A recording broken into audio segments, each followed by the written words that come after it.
And we're live. Episode 20. We are in the 2-0s. Wow. How'd we do This that? episode, I don't know. This episode is labeled Sports Betting Hurts. We put up a poll on our Facebook page if you all are following us on there.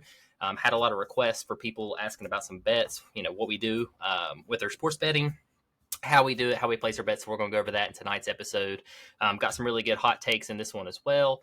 Going through the basics, college football, MLB, NBA, NFL, anything sports. That's what we do here on Tyler's Talking Sports. If this is your first time visiting us, all we do is talk about sports. I myself, Tyler Castle, my brother from another mother, Tyler Hess on the other side of the mic. Welcome to Tyler's Talking Sports. If you haven't heard of us yet, like I said, there's 19 episodes ahead of this. So if you want to check that out, check them out. But again, this is episode 20, December 18th, 2023. We're getting close to the holidays. We will release, if I can talk tonight, one more episode before Christmas. And then we'll actually have our schedule alter too. This episode, if you're listening, will be up on Tuesday morning at 6 a.m.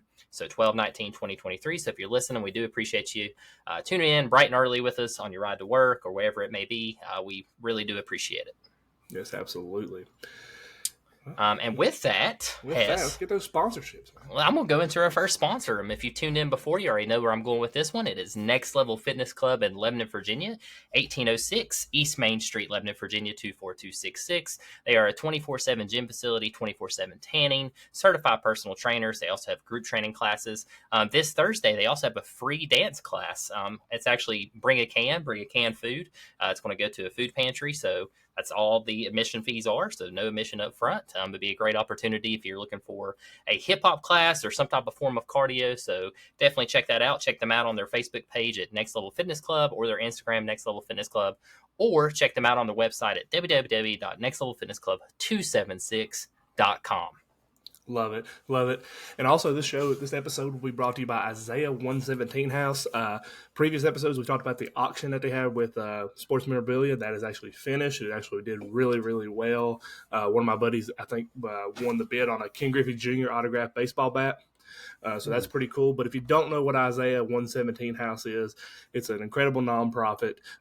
They provide physical and emotional support for children awaiting foster care placement, so they don't have to set it at a county sheriff's office or set in some place that doesn't have nice amenities for them. They have their own bed, they have their own TV, food, just good nurturing, and just something for these kids to get some peace of mind for a couple of hours so they don't have to worry about where their next bed or where they're going to be sleeping at next. If you want to look into Isaiah House, check them out on their website at Isaiah117house.com.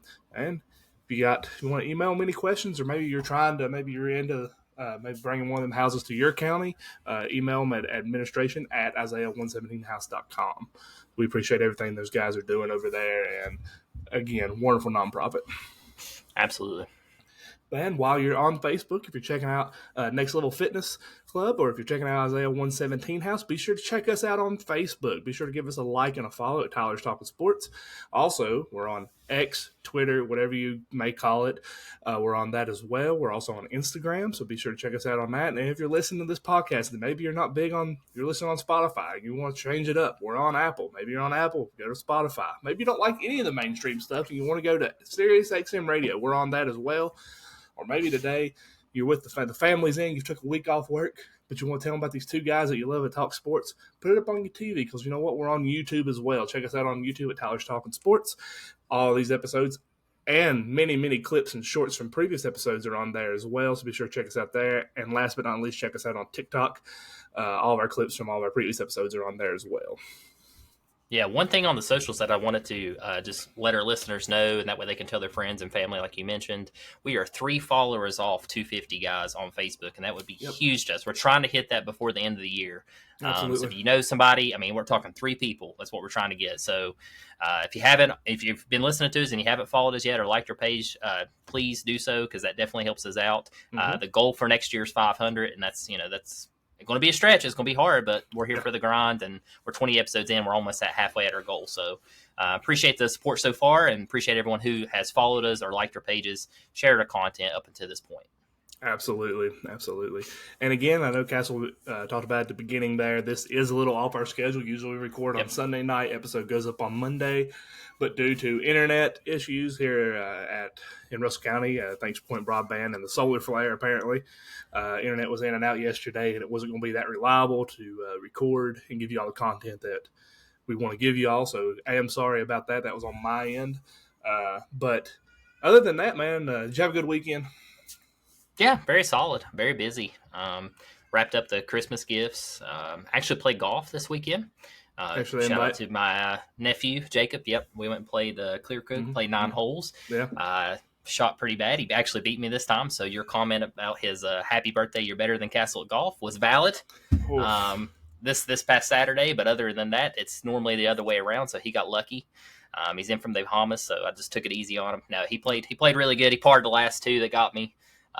So I'll have to get back out there on the greens and practice the putting, and we'll be back in shape coming springtime. So yeah. Y'all don't know that is a heated rivalry between those two. Very. They go at it pretty hard. When I go golfing, very evenly matched. I'm the guy who gets a good drive every 3 holes and then puts it in the weeds the rest of the time. But those two are really competitive and actually pretty dang good at it for as little as they get to do it and not be able to do it a full-time job. They're actually really good at it. It's really fun. So I love hearing their stories about appreciate them golfing. That. My head's swelling a little bit, but I really appreciate that. And you were talking about you said you got your Christmas shop done. Actually, one of your 2 gifts came in yesterday. Yeah. A little show and tell? Is that what you're telling me? Oh, I don't like secrets. Oh, but I can't see it. It's blurry. Okay. Looks like a shirt. Looks like an article of clothing. It is not a shirt. I can't tell. It's something. Not a shirt. It's something. It looked nice. We'll see. Whatever it was. We'll see. I appreciate it. Yours should be here, actually. I ordered yours I told you, I have it a little bit of delay, but it actually shipped out, so it might be here on time. Well, the Amazon guy was really 3 times. With yours. He chucked it 30 yards from his vehicle onto the porch, so he didn't even try to Wow, must be a sports team he don't like or something. Yeah. Nope, not a sports team. Oh, not a sports team. Okay, Hess going off the rails here. Off the rails. Bright early, but yeah, man, it was a great weekend. How was your weekend? It wasn't bad, man. Braxton had his tonsils and adenoids taken out and his tubes he had in his ears for his ear infections when he was little. So Friday was kind of a eventful day. Saturday, he took it pretty easy, but was taking care of him with that. And today he's actually doing really well. He's finally able to start eating a little bit normal. Still got a lot of recovery left. Still got about 7 more days left of recovery. But he's doing well. Other than that, I didn't do too much.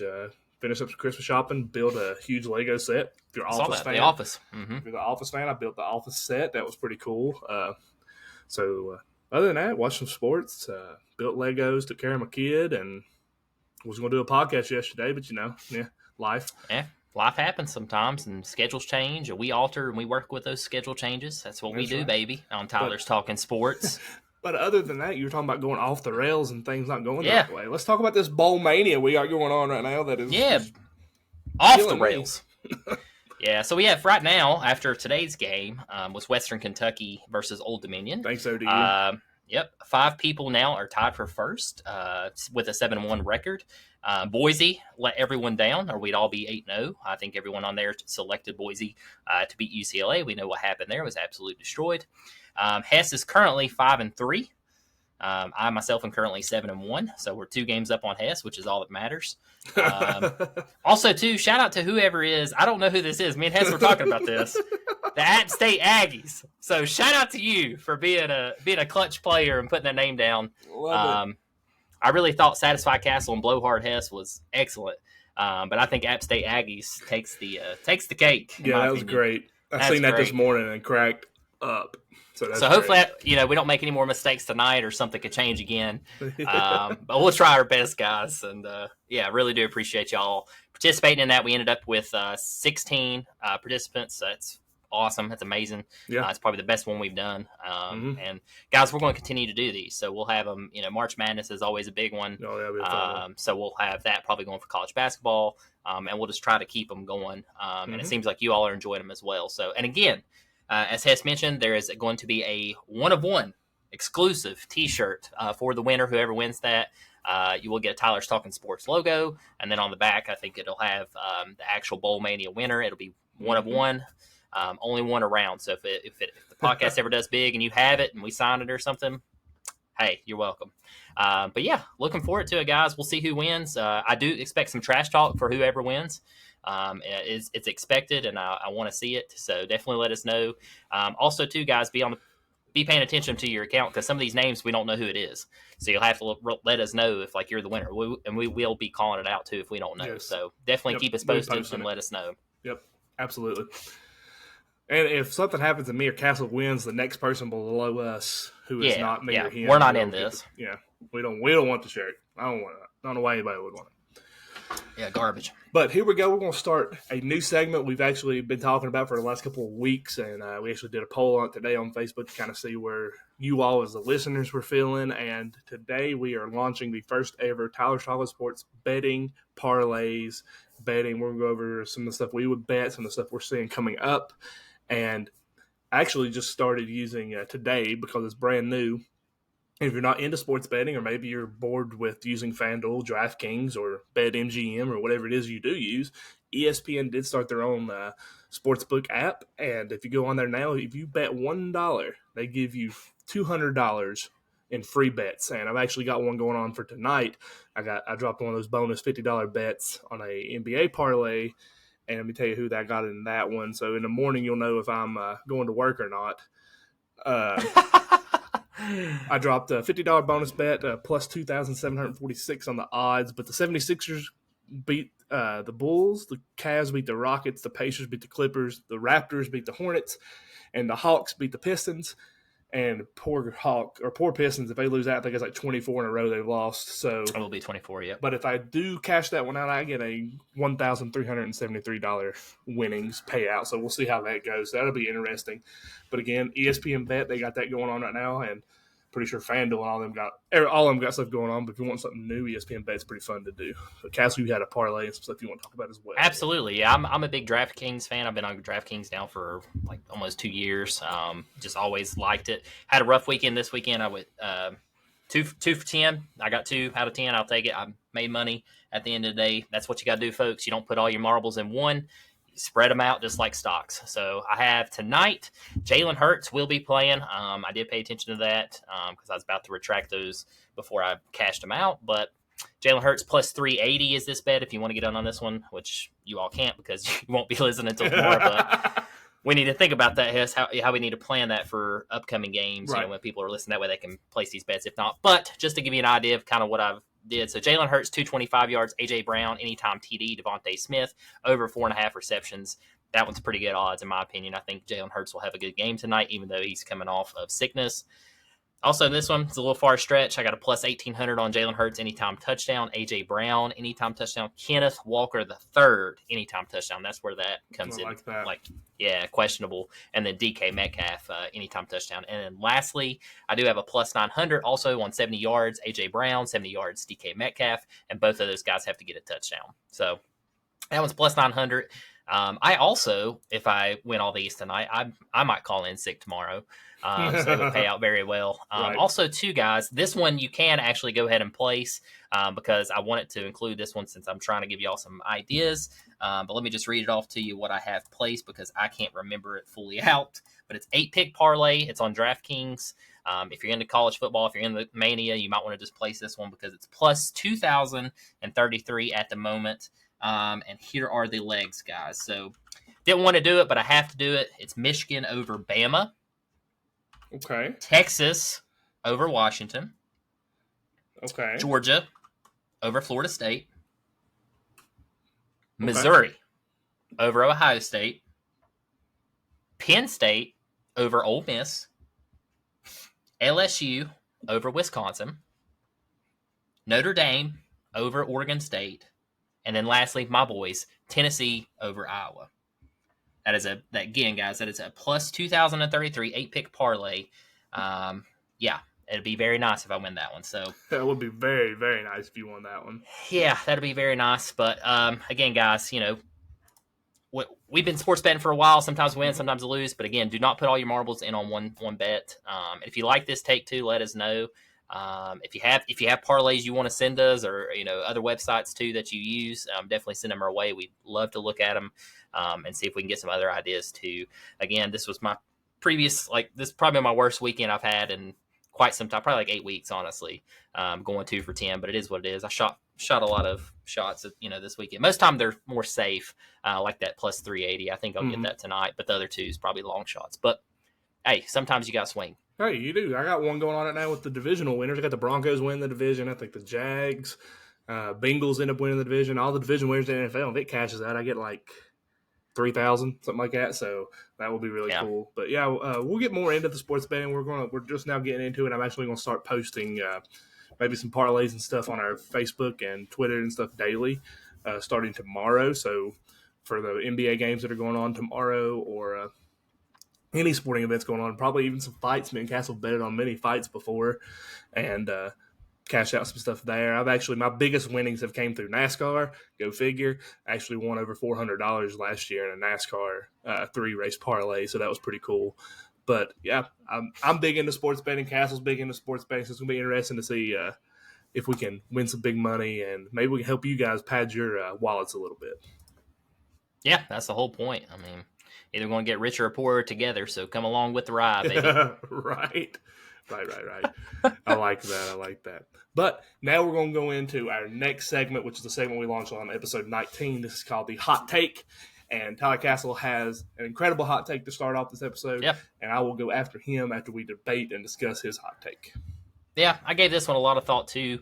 We had a lot of people, comment from our hot takes from episode 19. So we decided to keep that in. It seems like it was a pretty progressive thing. It also gets Hess and I a little bit emotional, gets our emotions going right before we get into all the NFL, NBA, MLB talk. So it just kind of gets the flow of the podcast going and brings the energy up a little bit. So first hot take here from me for this week is Charlie Woods. I think he will match his dad, Tiger Woods, in championships. Tiger, of course, has 15 right now. Charlie is currently 14 years old. This past weekend, he was hitting 320 drive bombs. He actually, on, I think, hole 14, I believe it was, he actually outdrove the green, drove over the green, which is incredible. And also, too, on Sunday, he had a chip in from about 30 yards and also hit an ace during warm-ups. So he's definitely swinging the club well. If you watched him the past couple of years in this PNC championship, his swing has definitely improved, just his body motion, rotation, everything. He's looking very good.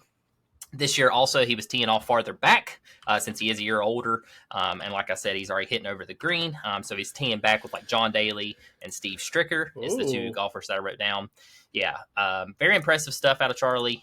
To live into your dad's shoes is big shoes to fill. So that's why it's my hot take.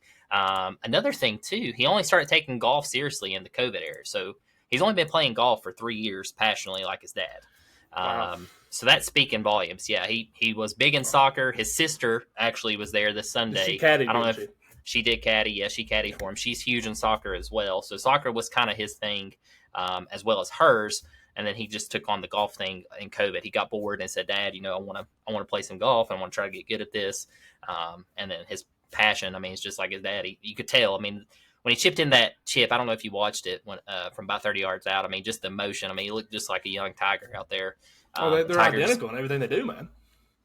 Yeah, and I think that's why you still see all these older guys play this tournament, because their kids are in it, and it's incredible to see what they're doing. And like I've told you, Braxton's 9 now, right? Yeah. Hudson's 15 months.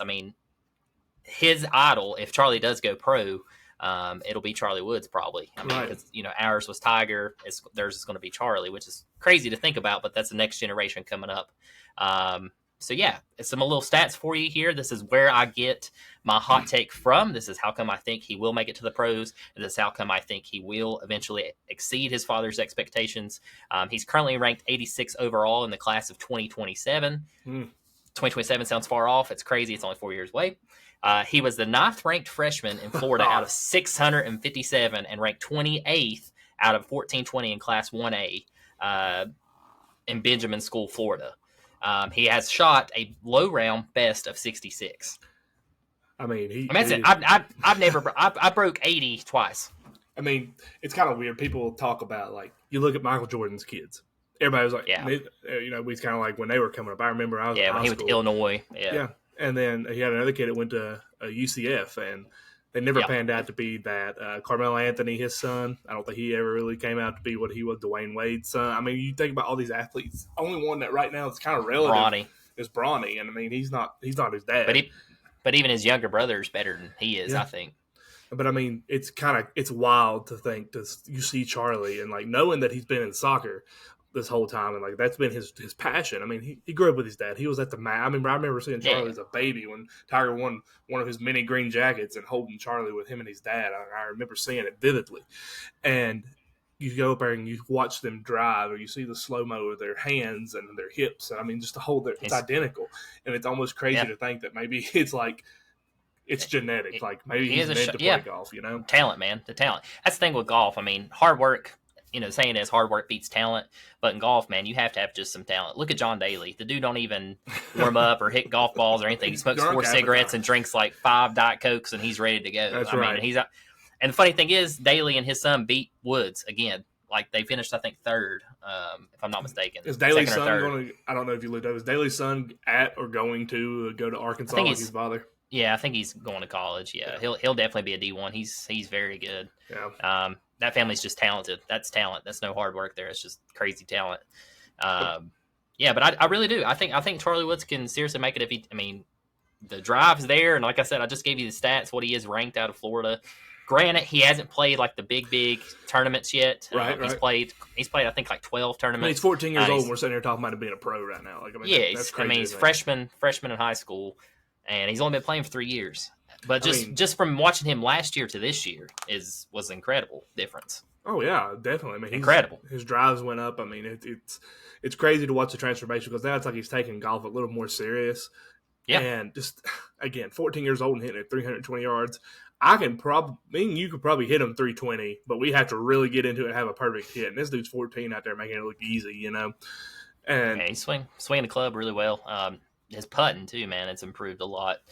And he's got the best. I mean, his dad's the greatest in my opinion. He's better than Jack Nicklaus, but Tiger Woods Tiger's the greatest golfer I think ever. So Tiger was, that as your dad and having the best teacher, mentor, but also too he's got to be a kid. So that's what Tiger has to realize, as a dad. And that's what he was talking about. But I mean, if he really does take it serious, I mean, Tiger 3-4 years from now we could be talking about Charlie Woods. Tiger's the whole reason right now we're talking about Charlie. Tiger's the whole reason we've even got golf in any of our segments.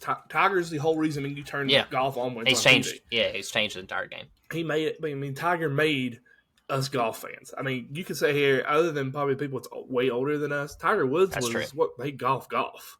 Like that's what made it interesting. That's why still is. That's what gets like our wives. They watch us. Why you want to watch golf on TV? They wasn't there when you're watching Tiger on 12th hole in Augusta, and he hits it and it barely falls, and it just sits there, and then it just rolled in on the last second. I felt like it took 30 minutes for that ball to go in. Like I remember that vividly. Like Tiger at St. Andrews. Like I just remember so much from Tiger Woods, and he's what got me into golf. I mean, I never played it other than when I go with some friends and stuff like that. But I mean, I followed golf because of Tiger Woods. I'm a Jordan Spieth fan because of Tiger Woods. Like it's crazy, and to think that Charlie could be that. Golf needs that. The PGA needs that in a big golf way. Needs that big. Just the Woods actually competing. Like let's say he never wins a major, but if he's like top 25. I mean, it's going to keep people in the game. Which, granted, you have great golfers right now. I mean, Justin Thomas, Jordan Spieth, Ricky Fowler. I mean, I can go through the list. I mean, even got Vidala, like some of these younger guys too coming up. I got a good one here. Charlie Woods. I mean, that would be excellent. John Daly's boy too. If he comes out. What would be a bigger? Because it's possible. It'd be hard, but it's very possible. What would be a bigger sports moment? Tiger Woods and Charlie Woods paired together in the final round of the Masters, or LeBron James playing either side by side or against his son Bronny. I'm gonna go Charlie and Tiger. I just feel like that's incredibly. Yeah, that's incredibly. That's never happened. And obviously, the basketball thing's never happened either. Right. But I feel like that's more incredible. I mean, especially if you said the Masters. That's the that's the GOAT. So Yeah, I'd pick Tiger and Charlie at the Masters over Bronny in the championship. I'm with you there. Like, I just think, what Bronny and LeBron could do would be huge. But to think that you could see, like, final round matchup, we're talking battling for the final round top 10 placement, if not maybe winning a green jacket. Say Tiger gets a burst of youth, and him and Charlie are battling for. I don't know if he's got it in him, man. I think he has at least one more in him. I really do. I think he can hit 16 this year, but he's playing one tournament a month. Yeah. Right now is what he's doing. So it was just great to see him out there. I mean, I watched that tournament all the way through. Some great golfers in that. I know we got a little bit golf segment there at the end of this pod, so I don't want to go too much into depth on what happened, but definitely good golf. Love watching Tigers, love watching Charlie.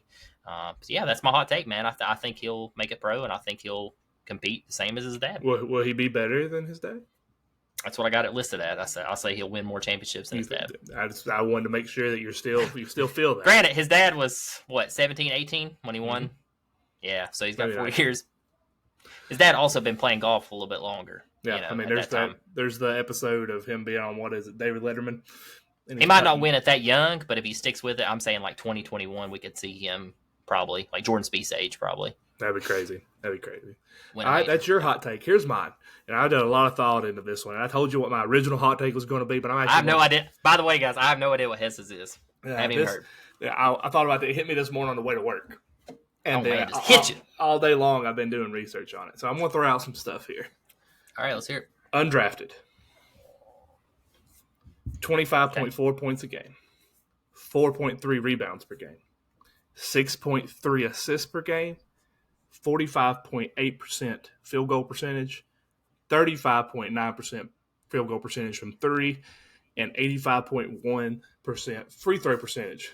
If I told you that, what would you think? I'm not talking about who do you think the players. I mean, is that good stats for a basketball player? What was the points per game? 25.4. Absolutely. And over their last 3 or 4 games, they've averaged at 31.7. Okay. So it's still undrafted. Good. Undrafted player. Not in the NBA. Mac McClung. I knew it. I'm talking about. I knew it. My hot take is about Mac McClung, and I'm going to add, my hot take is, why is this guy not in the NBA right now? And I get it. I get what the people say. He is undersized. He cannot play basketball without the ball in his hands. He's not explosive without the ball in his hands. In the NBA, you got to be able to move without the basketball. He cannot play defense. But you know what? Neither can James Harden. So I gave you those stats. He's 24.4 points per game in the G League. He's 3rd in the G League right now. He's actually the G League Player of the Month. He got invited to the Slam Dunk Contest again today, the NBA Slam Dunk Contest. LeBron James himself said last year, Mac McClung saved the dunk contest. Kevin Durant said he's the most athletic basketball player he's ever been around in his entire career when they were on Golden State together. With that being said, here's some players that are on the Orlando Magic that I believe shouldn't be on the team if Mac McClung's not on the team. And number 1, there's no hate toward you. I love this dude in college. He was a great defender. But Admiral Schofield, he is averaging 0.9 points per game, 0.3 assists per game, and he's shooting 16.7% from the field. Okay, I know you NBA people out there that are going to hear this are going to be like, okay, he's only appeared in 8 games. Okay, so take that out. Forget it. You're right. He's only appeared in 8 games. It don't matter. Let's go with Jalen Suggs, who was drafted in the first round to the Magic. He's averaging 12.5 points per game, 3.6 rebounds per game, 2.5 assists, and he's appeared in 23 games for the Magic. Another one, Gary Harris. He's averaging 7.1 points per game, 1.8 rebounds per game, 1.8 assists per game. He's appeared in 20 games. Another guard on that team, Caleb Houston, 3.4 points per game, 1.6 assists, or 1.6 rebounds per game, 0.4 on assist, and he's appeared in 16 games. You cannot sit here and tell me, I'm not sitting here saying Mac McClung needs to be a starter. I'm not sitting here saying that he's a all-star or he's an MVP. But you can't sit here and say that the Magic don't add him to that team. My hot take here is you add him to that team, the Magic make a deep run in the playoffs because he's the 6th man of the year. He brings that spark off the bench. I don't care if he's undersized. I don't care if he don't play. James Harden don't play defense. Nobody plays defense hardly in the NBA. You don't see much defense at all. Not until playoffs. And that's fine because you know what? You need a spark off the bench. Some of your greatest playoff championship winning teams have had that guy come off the bench, be that sixth man. And that's what Mac McClung could be. And for him not to be in the NBA right now is absolutely atrocious. You know, the first player that comes to my mind when you mention somebody like brings the energy off the bench, like right off the bat, Who's that? J.R. Smith. I mean, do y'all remember what this guy did when he came off the bench? I mean, it was just like electric. Exactly. And I'm not Like, saying Mac McClung doesn't need to go out and score 25.4. He needs to go out and give me 8 points off the bench and 8 be a points spark. and a boost. Be a boost. I agree. I love that take. I've loved Mac ever since he was playing at Gate City. You know, I followed him around local areas. I know you gave me a hard time, but I went to like UVA Wise, Arby's Classic. I mean, you name it. I went all over to watch him play just because when I was watching him, I saw something there. I was like, I've never seen this before in this local area. You know, I was too young to remember Calvin Talford. He played at Right. Castlewood. You know, he went on to play overseas, but I wasn't here yet. So don't know how good he was. I watched some YouTube highlights. Obviously, he was 6'6", so he's a lot taller. He could dunk. I think if social media was as big as it was then, I think he would have made it because he was very good and he was good at ETSU as well. Mm-hmm. So I think he would have made the NBA. But Matt McClung truly is the greatest player I've ever seen play in the Southwest region. I mean, for the people who are listening to this, it may not be from around here. Allen Iverson was the all-time point scorer in Virginia basketball history. I'm pretty sure a lot of people that know the NBA know who Allen Iverson is. Matt McClung broke his scoring record. Yep, but broke his record easily. My whole thing here is, yes, he's undersized. This dude's getting ready to probably win the dunk contest again. So he'll be the back-to-back dunk contest champion. They won last year with the 76ers. They won the G League championship. He won MVP. Mm-hmm. I think he won Rookie of the G League too, I'm pretty sure. Yeah. If I'm not mistaken. Andrew, correct me if I'm wrong. But I think that's correct. And I get it. I get the whole what people are saying too. Because the G League, you don't need to play off the ball. The guy who has the ball in his hands is the guy that's going to score. The G League is not the NBA. I get that. The whole purpose of the G League is to prepare you for the NBA. And he is signed with this Osceola Magic team. And yeah, he's got to deal with Puma. I mean, exactly. he's got a lot of followers on Instagram. Get this he's already got NBA. Sell you some tickets to Orlando. That Orlando team is one piece away. They're one player away from being a top 2 team in the East. I agree with that. And they got Mac McClung sitting there scoring over 30 points a game over his last 4 games, and he's not playing for you. And you got guys on your bench that ain't even scoring a point a night. Yeah. Give the guy a chance, man. That's what I've said. I've said it for a long time. Sign up for, like a 10-game contract or something like they do, but actually keep the guy. Let him play. He's played 4 NBA games. Yes, he's a scorer, sure. I mean, he's definitely a shooter first. He's played 4. He can dish it. I mean, white chocolate out there is what everybody compares him to. I mean, he's good, man. He's good. I don't see why in the world. Now, granted, I do believe if it ain't, he's going to find his place, and it's going to take time. But give him a chance. Don't put him up there for 10-game contract and play him 2 and be like, okay, he didn't get it. Because it takes time to adjust from the G League to the NBA. So it's completely different. It's like I read today. It's a whole lot harder. It's very hard to make it into the G League because you're in the NBA. It's almost impossible. I'm sure. But it's a whole lot harder to make the NBA and stay in the NBA. And I get that. But there's no sense that this dude's dominating and doing the things he's doing and have the spark that he has when you have LeBron James and KD in his corner. Kevin Durant said he's the most athletic player he has ever played beside him. And think about who he's played beside him. He's been on the Western Conference All-Star teams. He's been on he was on Oklahoma City Thunder. He had Russell Westbrook, James Harden. He's played with Steph Curry, Klay Thompson.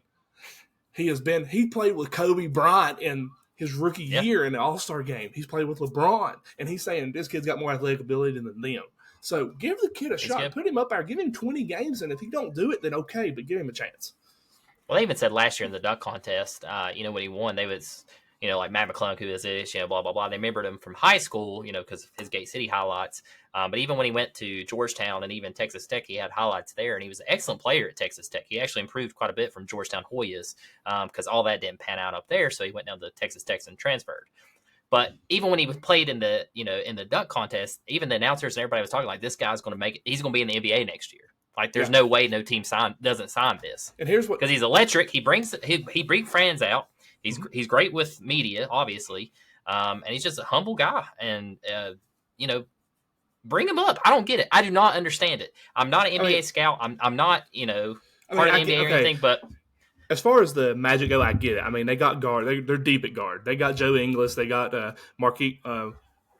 Markelil Fultz. They do have Jalen Shows. They got Pablo Branchero, but I think he plays small forward.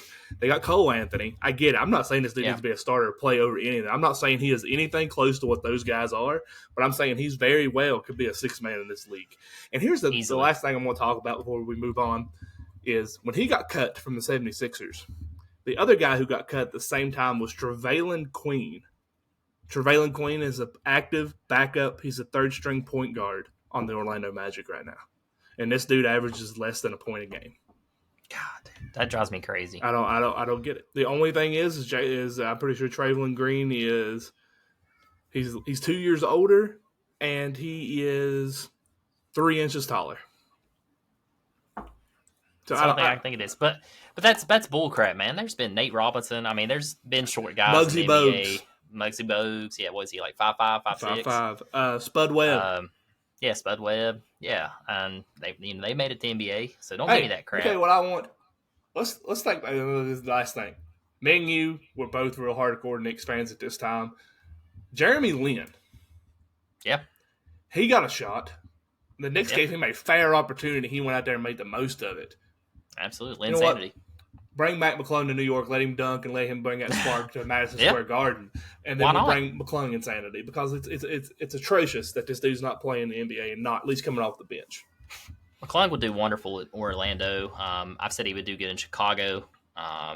Charlotte. Detroit needs somebody. My God. Just get, I mean, why not? I don't get why in the world these teams that have terrible records right now aren't looking at somebody like him. I mean, you mentioned he's third in points and in the G League. I haven't kept with the G League that much, but he's consistent too. Like, last year you look at his stats to this year. I mean, he's improved each year. Oh, yeah. I think now he's in his third year in the G League. Third year in the G League, and he's went up at least 3 points per game every year that he's been here. He averaged 22.7 his first year, he averaged 25 last year, and now he's almost averaging 30 this year. Yeah, I mean, what does he have to do? Does he have to get to 50? I mean, where's the number per game before he gets a shot? Is my thing. He's still young, so he's got time. But I agree with you, man. Hey, for anybody out there that listens that's local, because again, he played at Gate City, and if maybe you're like wanting to keep up with Mac McClung, like me and Castle try to do, if you have Hulu, you can watch every G League game for free through your Hulu subscription. You can watch every G League game. It doesn't matter who. They actually play tonight. They're playing. It's Hispanic night. I can't remember who it is they're playing, but he's playing tonight. They got him as the promo pitcher for the Magic G League affiliate he's playing for. So get on your Hulu. He's playing, so tonight's Tuesday. I think they play again on Thursday. But if you want to watch and keep up with him, till he makes it to the NBA, because he's going to. It's going to happen. He's going to stay. Hulu, you can watch all G League games for free through your Hulu subscription. And once he finally does, I'm buying that jersey. So I just got to wait until I finally see him sign that contract, because I don't want to buy the jersey then he get cut. So right. All right, man. Yeah, I like that tape, man. That's a good one. Yeah, I did some research on that one. I really like. And another thing, guys, I need y'all to know, Castle kind of said it. I'm not being, and it's nothing against the dude. I'm happy to see the dude come from Gate City and come from Southwest Virginia and put us on the map. But I also look at it as I don't ever look objective to somebody and be like, oh, because he's from Gate City, he needs to be in the NBA. And that's kind of where I've been. And I see what these people say about it. I get it 100%. But he's putting in the work and he's putting in this time and he's doing things that no other players on people that are ahead of him couldn't even do in a G League. Guarantee it. And the dude's not getting a fair shot. I don't agree with it. So I've always been a fan. That's why I have my hot take. I mean, I'm a fan of Mac McClung. It's just I didn't think. No, I'm just saying, like, I've always been a fan, like, even since high school. Like, when he was around local playing, I said, this kid's going to make it in the NBA. Oh, we all knew it. Everybody in South Virginia knew. I mean, out here, he about brought the gold down out here in Lebanon. Insane. One more fun fact. There was a guy, it was Richland's head coach, can't remember who it was at the time. He said that Mac McClung was going to Georgetown so he could set the bench because he didn't deserve to be a D1 athlete. He scored 44 on him that night. So, yeah, guess he had his words there, didn't he? But yeah, hot takes, guys. I hope y'all enjoyed that. I love the hot take about Charlie Woods there. That's really cool, like going off the rails there. And also for me here, going into the NBA, talking about Mac McClung. Hope y'all enjoyed that. That's rare for Hess, guys. Yeah. So let's jump ahead here, guys. Let's start talking about the pros. We got some NBA, and MLB news updates. And first and foremost, let's talk about probably the greatest game that we could have went to. All of us could have went. We could have took all of our buddies. We could have took all 247 followers that we have on Facebook, took them to this game and not broke the bank. The Panthers versus the Atlanta Falcons. Yeah, guys, he's talking about the NFL. Yes. Okay. Yeah, well, there was tickets as low as 48 cents before you had to pay your processing fee and everything, so it ended up being like $4 or $5 per seat. I think before the game there was probably like 100 people in the crowd. Yeah, it was very sad to see because we watched Cam Newton when he was there. The Panthers were actually really good. Everybody loved the Panthers around this area. I mean, there's a lot more Panthers fans than there is now. I feel.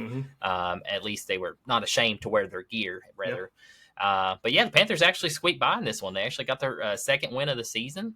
I think they won 10-7. 9-6. 9-7. Yeah, kicked 3 field goals. Yep. Yeah. So they walked it off in the fourth quarter and kicked field goal to win. Fun fact: Panthers extremely boring game. The Panthers have led for 0.00 seconds the entire season in the fourth quarter. Because every time they've won, their 2 games they've won have been a field goal that's went in after the clock expired. So they've never led in the fourth quarter this year. Honestly, I wish we would have seen how cheap tickets were just a little bit ahead of time. It was a monsoon, though. Yeah, I'd probably try to go, though, honestly, for that price. We could have set, I think I looked at it. We could have set right next to the field for like $10. You could have set 50-yard line right at the field, bottom row for $25. Oh, my God. Yeah. I've been like, sign me up, dude. Yeah, because that's probably not going to happen. I mean, it might. There's probably going to be teams with that style record again, but I don't see that happening for a while. Right. I've never seen that before. When I saw 48 cents for the nosebleeds, I about fell over. I thought somebody was like, I thought somebody was just like spamming me or hacking me, right? Trying to change, get me to click on the link, and I was like, oh my God, 48 cents. But yeah, shout out to y'all Panthers fans out there if there's any listening. Shout out to being 2 wins on the season. Congrats. 2 wins. Whew. Hey, next team up here, I wanted to mention. Frank Wright, he's making $25,762 a day since he's been fired. Hey, congrats. Yeah, congrats on that, Frank. That's not bad. $25K a day, yep. A little bit over $1,000 an hour. That's not too bad. I love it. Sitting on the couch. Yeah. Next take, my Steelers choked. Again, choked the bed and lost to the Bengals. Lost to the Colts. Lost to the Colts 13-30, I think was the final. I had the Bengals wrote down next. Yeah. And the Bengals escaped an overtime thriller. I was going to go into that one. Mitch Trubisky is benched this week. Mason Rudolph now has earned the starting position for the Steelers. With that being said, the Mike Tomlin and somebody else came out and said that they are leaving the door open for Kenny Pickett to start this weekend. So there's a chance he could come back this weekend. He could start. Okay, yeah. I prefer Mason Rudolph just play. Yeah. Honestly, 7-7. Who they play? I don't even know who they play this weekend. The Steelers. Y'all play I got you. Hold on one second, dude. The Bengals actually. The Bengals, great. So the Bengals escaped overtime thriller. It was a great game. Really surprised me there at the end. It was a very good game. Yeah, I was very fortunate to have them win because I had them picked. But then, of course, the Steelers lost, so it didn't matter. Jake Browning. Jake Browning looked excellent. He came back in the fourth quarter there. He scored 14, right? Yep. Or 21. Sorry, 21. He scored 21, I think. Yep. Yes, 3 drives straight. He scored a touchdown. He didn't have a good start in that game. First half looked a little rough, but second half he looked good. I think he's definitely making some scouts notice. Steelers, hopefully they're paying attention. Some of these other teams are paying attention. Yeah, another player that's making scouts notice that was in this game is Ty Chandler, running back for the Minnesota Vikings. He had 23 carries for 132 yards and 1 touchdown. It's like that was his best game. Yeah, it was absolutely. He's been tearing it up lately. He's been their lead back. He's been their bell cow these last 3 games. So, and the Minnesota Vikings did bench Josh Dobbs. Shout out to the Vikings for 4th and 1, not giving the ball to Chandler and giving it to their smaller back so they can stop them. Yeah, terrible coaching there. They should never lost that game, honestly. Yeah, I agree. I was just going to say I think it was third and 1, or no, 4th and 1. 4th and 1. Yeah, 3rd and 1, then 4th and inches, and then they got pushed back because they ran the same play twice, and both times they didn't hand the ball to Chandler, who's the bigger back. Makes no sense. It makes you question sometimes, man. Another one, I know Josh Dobbs got benched in this game, but another quarterback who's kind of been around the block a little bit, Nick Mullins. He actually didn't play too bad. He had one of the interceptions he had was 100% his fault. I think the other one got tipped, but he actually finished with 303 yards in that game. He actually played pretty good. He got Jordan Addison actually led them in receiving with 6 receptions for 111 yards, 2 touchdowns. If y'all don't know who Jordan Addison is, he was a stud. He won the best receiver in the country at Pittsburgh, and then he transferred to USC, played with Caleb Williams, helped Caleb Williams get his Heisman last year. Jordan Addison turned it on in this game, led him in receptions and touchdowns and yards. Yeah, not bad. It was a good game. Yeah, it Very was a good very game. good It's game. probably my favorite game Saturday because the Broncos, they got rocked by Detroit. Detroit showed back up. Now they're like They back got to their the positive side all of a sudden. they got their center back. They hadn't been there for Yeah, 3 games. that helps. That definitely helps. Goff looked good. Wilson looked terrible. Yeah. I don't know what happened to the Broncos, but they The looked offensive awful line like didn't my play too Steelers. good. I mean, Wilson, he did the typical 18 for 32, 223 yards, a touchdown, no interceptions. He got sacked 2 times for 19 yards. But Jared Goff, and we had no run game. That was a big thing. The Broncos had no run game at all. They only had 83 yards running between five guys carrying the football. Jared Goff, though, 24 34, 278, 5 touchdowns. We had no secondary. Jahmyr Gibbs had his first 100-yard rushing game. He had 11 carries for 100 yards and 1 touchdown. David Montgomery had 17 carries for 85 yards for the Lions. And Ahmad Ross St. Brown, 4th-round draft pick. How this dude was not a first-round draft pick is beyond me.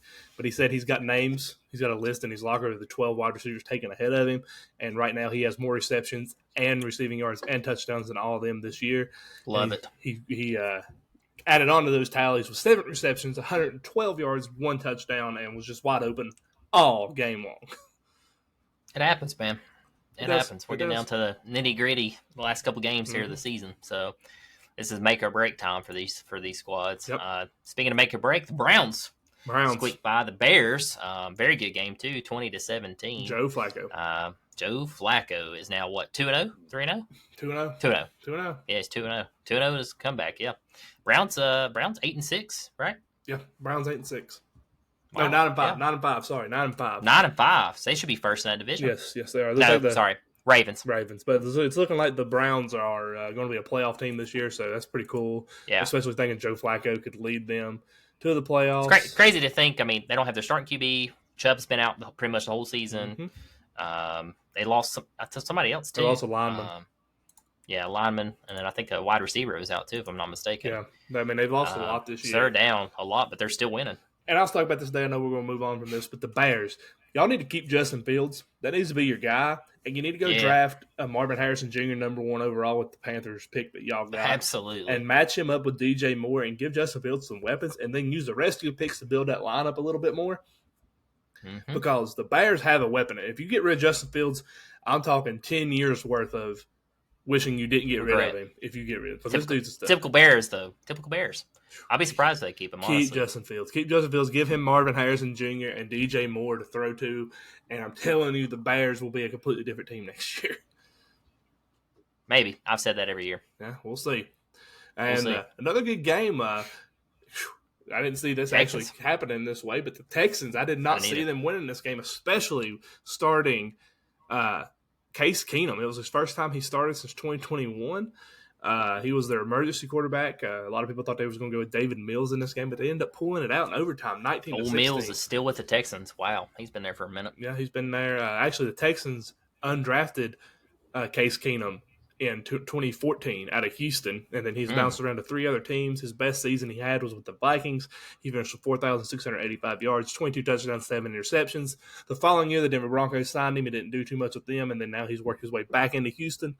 Fun fact here, the Titans wore the Houston Oilers jerseys. Love that. They should keep that as like their regular. That was nice. It was, but J.J. Watt said since the Houston Texans won, they deserve those jerseys. So he says that they need to fight for that jersey each year. So if the Texans won that game, they get them next year.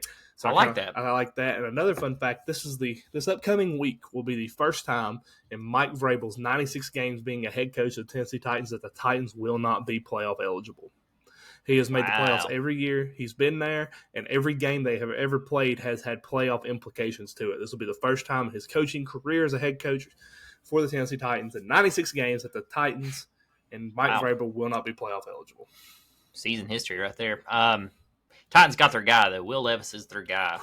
Vicious hit. Vicious hit. Or bend. The bend. Did you see that? Yeah. We got bent backwards. Yeah, they had a picture of Peter Griffin mimicking him. I saw that. Yes.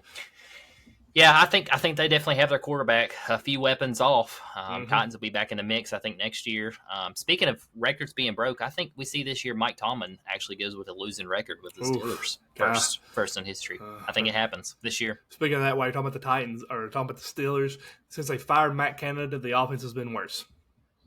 Well, first game wasn't after. They had 400 yards. Well, And right now since y'all are then, it's been averaging terrible. 14 points, so many points per game, and now you're averaging like 13 points a game in your yards per game because of the bad Yeah, the offense is atrocious, and the defense can't keep up because the offense can't stay on the field. It's bad in the Steel City. So, yeah, I don't know what we're going to do in Pittsburgh. We need to figure out who's offensive line first, and then figure out the quarterback after that. All right, Dallas. You know what month it is. Y'all fooled us. We called it. You fooled us last week. We called it. We told y'all December. It's December. I'm pretty sure me and Castle both picked the Bills in this game, and We the did. Bills. I never picked Dallas. I Bills picked Dallas one time. Sorry. The Bills answered to call in this one a huge 31-10 win. Dallas didn't even show up in this game. It was terrible. Nope. Absolutely terrible. For Dak played terribly. They had no touchdowns. Josh Allen didn't play good either. He only had 7 completions. There was no pass game, and this was all run game. Was all run game. Give Give the stat of the running back. Give the stat of running back the Bills. Give that stat. That it would be my man, UGA alum, Georgia Bulldog, Dalvin Cook's brother, James Cook. He got that dog in him. He had that dog in him in this game. He had 25 carries for 179 yards and 1 touchdown. Absolutely just put the team on his back. Over 200 yards total. Yeah, I think he had 240 or something like that. He also finished with the 42 yards receiving with 1 touchdown as well. Sorry. So he tore it up in this game. Yeah, he went out off. Shout out to CD Lamb for getting that last touchdown in there. Let me hit my parlay, so thank you for that. I would have gave you all that one. It actually cashed out pretty nice, made 120, so it was a pretty good one. But yeah, shout out to Dallas on that one for absolutely choking the bed. Also, too, I think that puts Dak Prescott out of the MVP race. I'm not going to say who my front runner is right now. We'll get into that a little bit later. Don't have it wrote down for this pod. So, again, guys, we got a couple games left. But I do have a pick for MVP front runner. Not going to mention it right now. But it's definitely not Dak Prescott, which makes me very happy. He looked terrible. Just balls were sailing on him, and I really hated it for Dallas. Yeah, Dallas finished with 195 yards of total offense. They look terrible. And shout out to the Bills. Bills turned it on ever since they fired their OC. Ken Dorsey. They have to win. They're going to have to win out. They do have a tough schedule remaining, but I think they can do it. I'm excited. So if my Steelers are out, I'm all Bills like normal. Josh Allen, baby, let's go. I mean, it's going to be the Bills got a pretty easy schedule to finish out the year. They finish out with at LA to the Chargers. They played the Patriots, and then they finish on January 7th in Miami against the Dolphins. That's the game I'm thinking about. Joe Brady has came in. If you all know who Joe Brady is, he was the prolific offensive coordinator and quarterback coach of Joe Burrow and the LSU Tigers.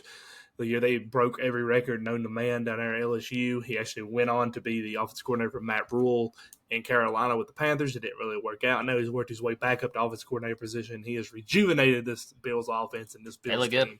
They look really good. Dallas has some issues. That defense looked terrible. Dak looked terrible. It is December, Dallas, so here we are. Yeah, typical. Dallas is yet to win that big game other than the Eagles. Yep. And that's just kind of the norm. I don't see Dallas winning Super Bowl, so maybe next year, guys. But anyway, on that, I was going to say, I done lost my track. Josh Allen, turnovers. That's the big thing with Josh Allen. If you don't turn the ball over, they usually win. Mm-hmm. So he's got to get those turnovers down. He was leading the league in turnovers. I don't know if he still is. Haven't checked that from this week, but probably still is. But that's the big thing with the Buffalo Bills. If you don't turn the ball over, I think they're going to win every game the rest of the season. Right. Let's go. Let's move up to Lambeau Field. And I called this game. I think I picked the Buccaneers to win this one, and they showed up and they did it to prove to 7-7 on the year and drop the Packers to 6-8. Tampa Bay Buccaneers led by Baker Mayfield won 34-20. Fun fact about Baker Mayfield: did not know this. This really shocked me. In the entire, by the way, guys, Lambeau Field is the oldest field in the NFL. No quarterback until Baker Mayfield yesterday had a perfect passer rating in Lambeau Field history. I believe my mom. An away quarterback. Brett Favre's done it. Aaron Rodgers obviously done it. But as far as a visiting quarterback, no visiting quarterback has ever done it until Baker Mayfield. With that being said, Baker Mayfield actually has more passing yards and a better passer rating than Jalen Hurts, Josh Allen, and Patrick Mahomes this year. So to anybody that said Baker was finished, stick a fork in him, he's done. He came into this game and he did 22 for 28 for 381 yards, 4 touchdowns, no interceptions, and is leading this Buccaneers team to the playoffs, which is absolutely incredible, and I love to see it. Yeah, I like that take. Yeah, I've always kind of liked Baker. He's got kind of a chip on his shoulder, very, very cocky, which you have to be a quarterback in the NFL. Don't be Patty Mahomes, be a baby, but be cocky, be out there playing football. You have to have an edge. I like it. I like what I see. I'm glad it's working out for him in Tampa Bay. I did not pick Tampa Bay to win this game since it was at Lambeau. I mean, rightfully so. With Green Bay, Jordan Love, had been playing good, so it kind of surprised me.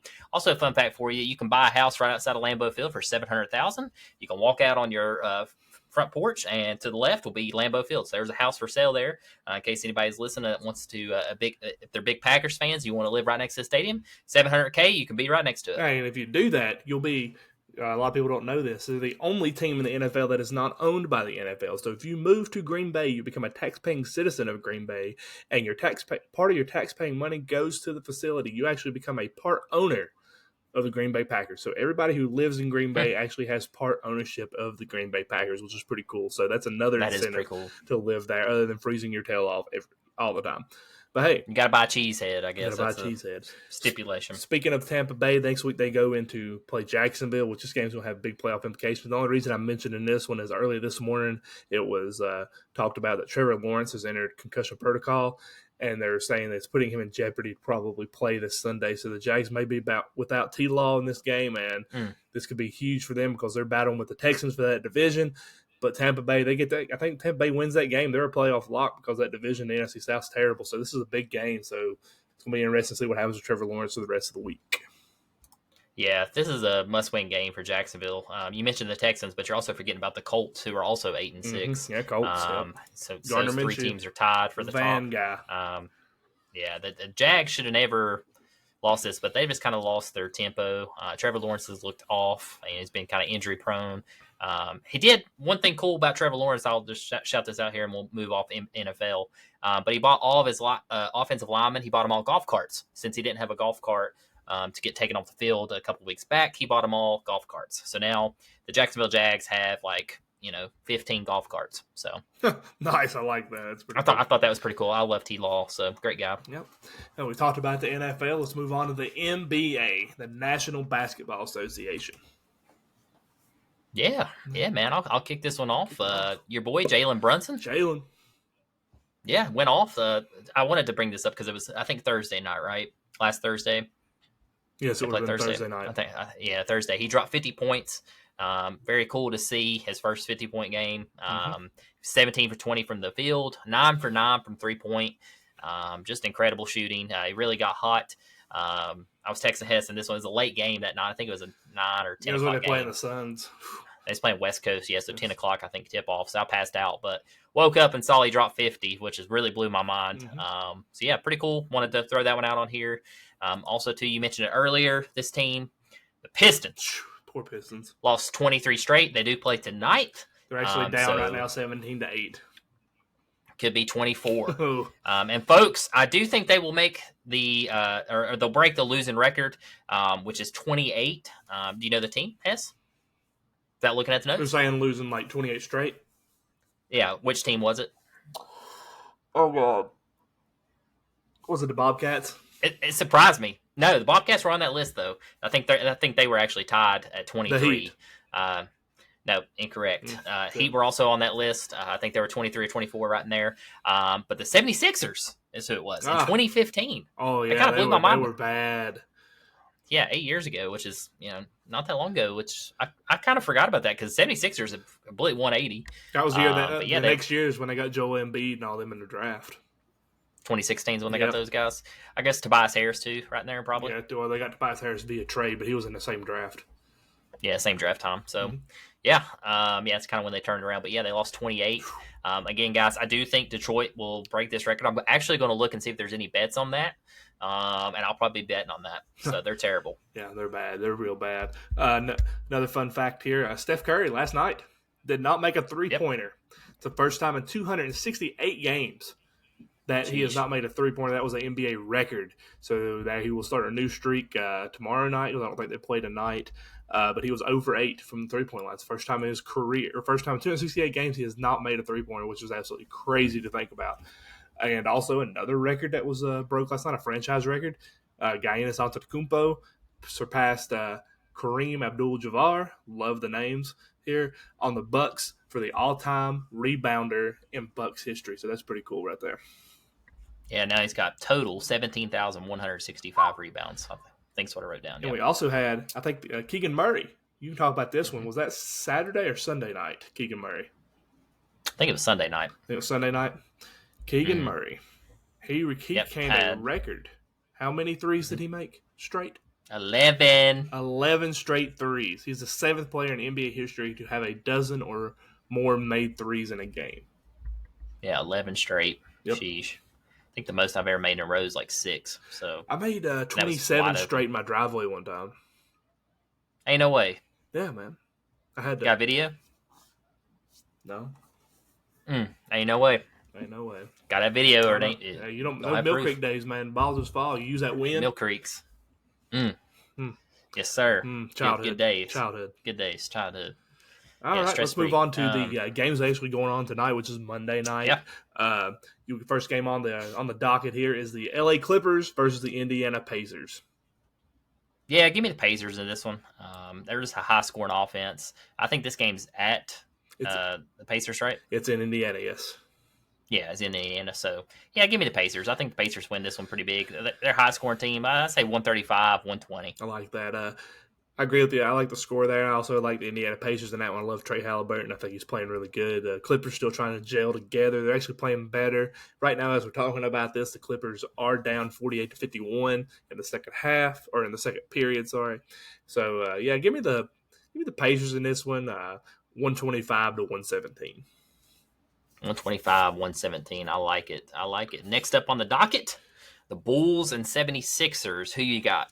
Give me the 76ers because I need them to win so I can get my parlay hit. But give me the 76ers in this game. Looks like they're going to come back and win this game. But 76ers, they got a good defense. The Bulls are still pretty young. Give me the 76ers in this game, 104 to 97. Yeah, give me the Bulls. I think they bust your parlay. I think they actually win this game. I'm going to go 106-98. I like that. Wow, we about flipped our score around. That's pretty cool. The other game we have on the agenda for tonight is the Heat versus the Timberwolves.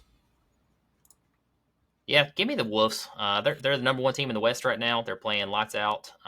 Very surprising. I did not think they'd be number one this far into the season. I figured they would start falling off by now. But them and Oklahoma City are sitting up there at the top, which is crazy. But yeah, give me the Timberwolves.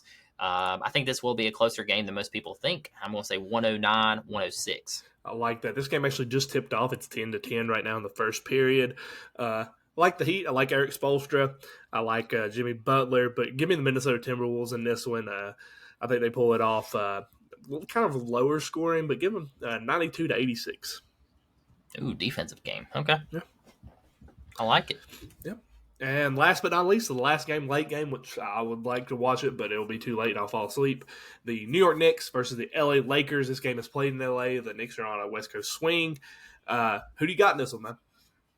Yeah, I'm going to go with LA. I think Anthony Davis is going to have another Anthony Davis. Sorry, he's going to have another. God.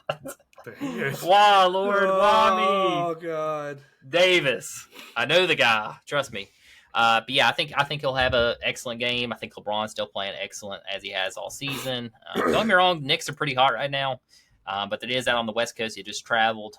Like you said, they're going on the West Coast swing. So, yeah, give me LA at home. Close game, 98-95. I like that, but I do think the Knicks revenge their loss to the Clippers on Saturday night. They lost to the Clippers 144-22, which actually gave the Clippers their 7th straight win. I didn't realize the Clippers are on such a win streak. But I think the Knicks pull it out. Not till tonight. I think the Knicks will pull it out, and not Jalen Brunson. I think he still has a good game, but I think Julius Randle leads them. I think he comes into LA and shows the Lakers they should have never got rid of him, and he comes in because he's been on a heater these last couple games. He's averaging over 35 points a game, 14 rebounds. Julius Randle leads them. He's going to drop 40 in this game, I feel it, and the Knicks are going to win this game and head back home. I think they split their West Coast series, so yeah, that would be pretty cool. That would be cool to see. I like the Knicks. I like that take. So we'll see what happens. We'll be finding out when our listeners are actually listening because I'm not staying up either. Oh, right. Yeah, same. All right, let's move on out of the NBA and let's hit up the MLB. We have some. We got any news on Yoshi Yamamoto? Nothing as of 2 hours ago. Earlier today, actually, he met again with New York. That is the New York Yankees, not the Mets. I don't think he met with the Mets yet. I think he's going to meet with the Mets. But he did sit back down with the Yankees, so they're trying to swing everything. The Yankees did note, too, if they miss out on Yamamoto, they're full swing. Like, they don't care what they have to do. They're going pitching. So I'm excited to see what happens there. Definitely have to have it now with LA getting everybody I like this note that you put on here. I actually read that too when I was reading the MLB.com document. Bryce Harper FaceTimed Yamamoto as part of the Phillies meeting with him. So I don't know what that was about, but I guess he was just trying to. Harper was on vacation during this, and he did visit the Phillies. It was one of his secret meetings. It kind of got leaked. Oh, gotcha. And they wanted Harper's to give him, because Harper came from another team to join Philly. Right. Was not a Philly fan. He wasn't even he was actually a Cowboys fan as far as NFL, and became a Eagles fan because he was a Philly, and he wanted him to explain what it means to be a Philadelphia Philly, and if there's anybody that could probably do that and win somebody over, it's probably Bryce Harper. And if I agree, Yamamoto ends up being a Philly, oh boy, that'd be tough. Be a tough rotation there. Other news we had going on, this trade happened, I think, Friday night. I could be wrong on that. Maybe Friday. It was Thursday. Friday or Thursday. Tyler Glasnow got traded to L.A. He is expected to sign an extension. That was a big thing. And Ohtani actually called Tyler himself and said he would love to hit home runs for him while he strikes out opposing batters when they're playing together in L.A. And Tyler Glasnow did confirm that today, that Ohtani did help lure him to the Dodgers. So that was pretty cool. Just another weapon for the Dodgers. That Dodgers team, man, they're going to be insane. Yeah, if they don't win it this year, next year, whenever, I mean, the coach got to go. Bye. Yeah, you have to win it. I'm a big fan of Dave Roberts. I would hate to see him go, but I do agree with you on that one. Other news that happened kind of revolving around Ohtani, Ronald Acuna Jr. and Shohei Ohtani won the Hank Aaron Award, which is the most outstanding offensive player from each division, the National League of Ronald Acuna, American League Shohei Ohtani. So it's going to be interesting because next year the National League, which will be the first time ever, the reigning Hank Aaron Award winners will be playing in the same league. So it's going to be interesting to see who can win the most impressive offensive player between Acuna and Ohtani in the National League. Other news out of MLB that I've seen, I meant to put it in here. You may have seen it too. Max Scherzer is out till mid-season next year. He had to have back surgery, so that's a big blow to the Rangers pitching staff. And that happened in postseason, in case y'all are wondering. It did happen in postseason. Game 4. And the other thing that I've seen, other than the D-back signing Gurriel back to a $42 million deal, which I thought was a little bit much, the Braves, who traded for Matt Carpenter, they released him today. So the Braves have once again traded for players and got rid of the exact players they traded for. So I don't know what the Braves are doing, but they're still trying to make moves, so we'll see what happens there. And as far as possible free agents next year, Julio Rodriguez topped pre-arbitration bonus pool, which means he'll be the highest arbitration contract signing to a one-year deal. It'll probably be around $37 million or so to play 1 year, and then next year he'll probably try to enter free agency unless they can sign an extension with Julio Rodriguez of the Mariners. But baseball's been kind of quiet. Not much has happened. Angels GM did come out and say life goes on, so it's a good little take there. Life goes on, guys. It does. You can't win it with one player. It's proven. You have to have a team, so you have to have pitching and hitting. So one thing that I noticed when I was reading today, it actually just a couple hours ago kind of came out. Framber Valdez from the Houston Astros is actually drawing some interest from other teams. So Houston's thinking about maybe giving that up because he is going to have a big contract because he is an ace. So they're trying to get him below that tax threshold. So that could be used as trade bait. So we'll kind of see what happens there. It's a very big name in baseball. Obviously, he didn't have the best postseason this year, but if you remember last year, he was lights out.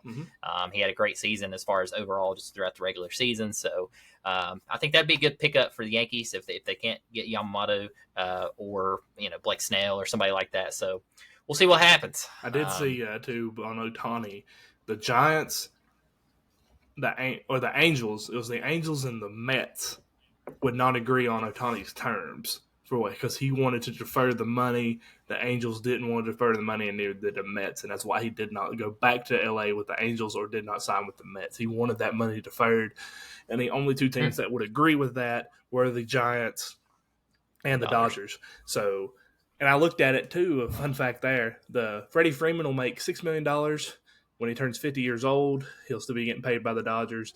Mookie Betts will be making $26 million when he's 47, and Ohtani will be making $68 million when he is 46. So, interesting to see what happens with the Dodgers down the stretch, but that's nor here nor there. Yeah. If they win, you got to look at it. If they win 5 World Series, this is worth it. Yeah. Let's take 10 years of losing after we win 5 straight. So, I'm with you there. Yep. I don't blame them. That's smart moves. Baseball. We'll keep y'all posted. Yep. It's kind of been quiet. Yeah. But we'll move on now to back to college football. We got some bowl games that's went on over the last couple of days. First bowl on the docket here from December 16th, the LA Bowl. This was my bowl game, so I'll talk about it. Thanks, Boise State, for letting me down. Didn't see this really coming, but UCLA just came in straight dominated this game. Boise State did not look Really like did. the team that I thought they was going to, especially with UCLA losing their quarterback. I think a lot of people believe that Boise is going to win it, but UCLA, big bowl win for them. Good momentum going into next year. Yeah, absolutely. Chip Kelly, excellent win. You look at their bowl picks. Everybody had Boise State. Mm-hmm. So obviously, all of our listeners, keep up with sports, obviously, and they all thought Boise would win that game too. I don't know many people that did pick UCLA, so definitely surprised me too since their quarterback wasn't playing. But they looked really good. Yeah. So yeah, very surprised. Caught me off guard. Yeah, absolutely. The next bowl that we had was the bowl that you was going over was the Cure Bowl. Yep, Cure Bowl. I picked Appy State. That is the Mountaineers. Just wanting to throw that out there in case y'all had wrote down the Aggies. Just want to throw that out one more time. Don't mess up on this podcast, guys. If we ever bring y'all on and you mess something up, you better be ready to eat it. Yeah, be ready. So just saying. But yeah, I picked Appy State to win. They did hold on to win. That was just a monsoon of a game, just rough, gritty football. SU probably love that game. It's very low scoring. 13-9 ended up being the final. Appy State did hang on for the win. Just good game. Hats off to Miami. They really gave Appy State everything they had.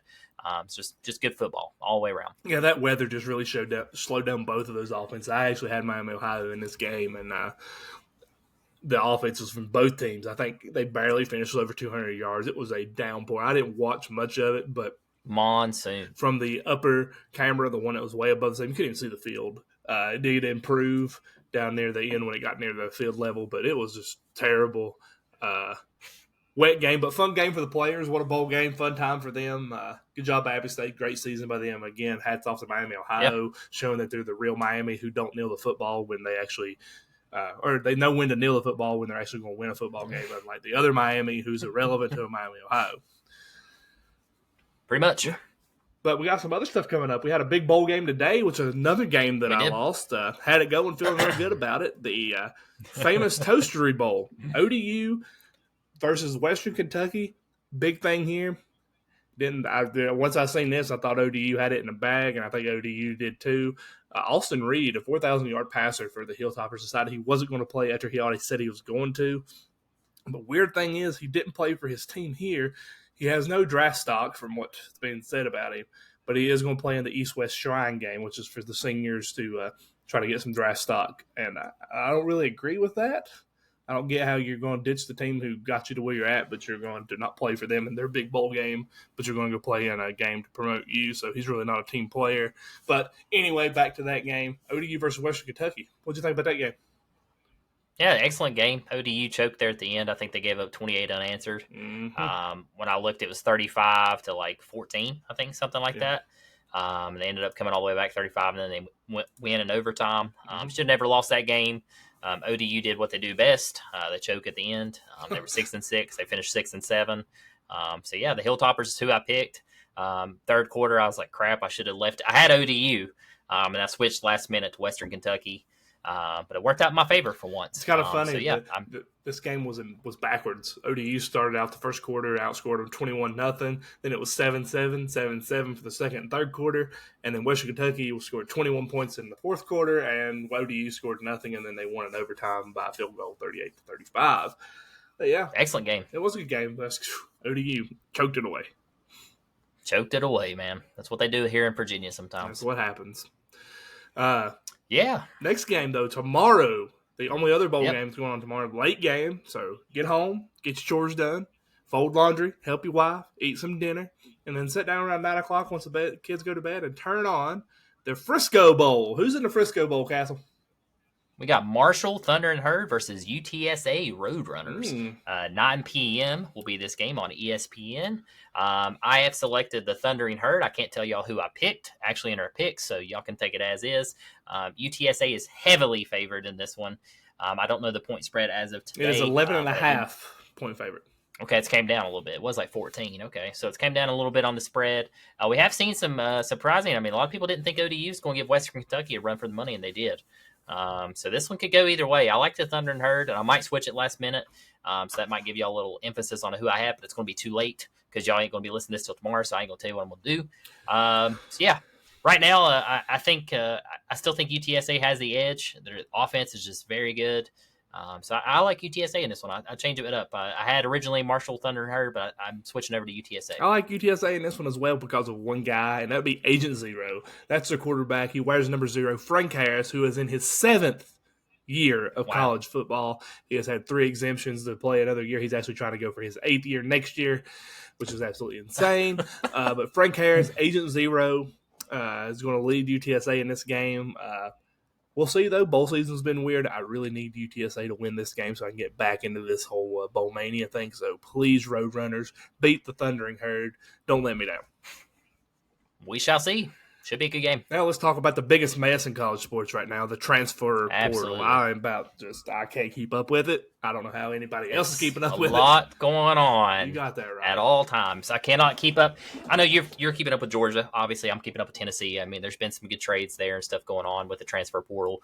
But it's just, it's pretty much if you just try to pick a division, if you just try to keep up with the SEC, it's crazy. If you try to keep up with the ACC, it's crazy. Yeah. Like, you pretty much just have to keep up with your own team, and then you hear the big names throughout, and that's about all you got. So right now, one note that I wanted to put on here was Ole Miss. They're making a huge splash so far in the transfer portal. Lane Kiffin's looking like a god. He's got Juice Wells right now. Tyler Barron he picked up. I think he picked up a defensive end or cornerback from Mississippi State, like a top 10. Yeah. And he picked up another guy, too, from Mississippi State. So he's got 2 and he's got Mississippi Jackson. State Yeah, he's got him, too. Jackson Dark's returning, so. Yeah, he's got him back. Ole Miss, watch out for him next year. Yeah. And their favorite, I'm gonna go ahead and say, I had this guy on here, Walter Nolan. He's leaning towards Ole Miss. That's where he's going, and everybody knows who he is from Texas A&M. If you don't, look him up. He's really good. He's building that team, guys. Watch out, yeah. Lane Kiffin. Big news out of the day. It wasn't really transfer. I mean, we know we're kind of talking about it, but was Georgia's number 1 quarterback. He actually flipped his commit, decided to sign with Nebraska. Big signing there for Nebraska. Matt Rule. But a lot of that came back, though, to the fact that Carson Beck decided he is going to play in this game, in their bowl game. And he was, as of yesterday, he was still wavering if he was going to stay with Georgia, which I think he had his decision made. I think he was just trying to draw it out. I think they were kind of waiting to see what that quarterback did. But Beck did say he's coming back for his senior year, so that's huge for the University of Georgia. And Beck's message was, we've worked our ass off to get to this point, and it would be selfish of me to set out this game, and we need to come in together as dogs and play this game together. So it's going to be interesting to see if Brock Bowers and them play in this game. That'll be really cool. But yeah, I think that's huge for Nebraska, though. Getting him as a quarterback, Raiolia, I think that's how you say his name. Getting him is huge. Ravioli. Yeah, Ravioli. Huge for them. Nebraska, Matt Rule. Did I get that right? Yeah, Matt Rule. Mm-hmm. He's really turning it around there in Nebraska. I think he is. Be cool to see Nebraska be back. But another quarterback we got in this transfer portal right now, which I'm a big fan of him, KJ Jefferson, Arkansas quarterback. I tell you where I think he needs to go. I think he needs to go to Miami. I think he'd be a great fit in Miami, but I don't know if that's where he ends up. I'm going to tell you where he's going. Bold take. You ready? Yeah. He's staying in the SEC. He's going to South Carolina. They need a quarterback. KJ Jefferson will fit there perfect with Shane Beamer. So I think he goes to USC. USC on the East Coast. Yeah. Oh, and by the way, the Mississippi State cornerback that you were talking about, he did transfer from Mississippi, which is crazy. He transferred from Mississippi State to Ole Miss. Was in-state, DeCamarion Richardson. Yeah, top 10. Yeah, top 10 DB there. So that's big for Kiffin. KJ Jefferson go to South Carolina. That'd be interesting. He can do that. He is a grad transfer, so that could be very possible. If you don't go to Miami, though, and you don't go to South Carolina, I want to throw one more out there just for giggles. Tyler Van Dyke went to Wisconsin, so take them out of that.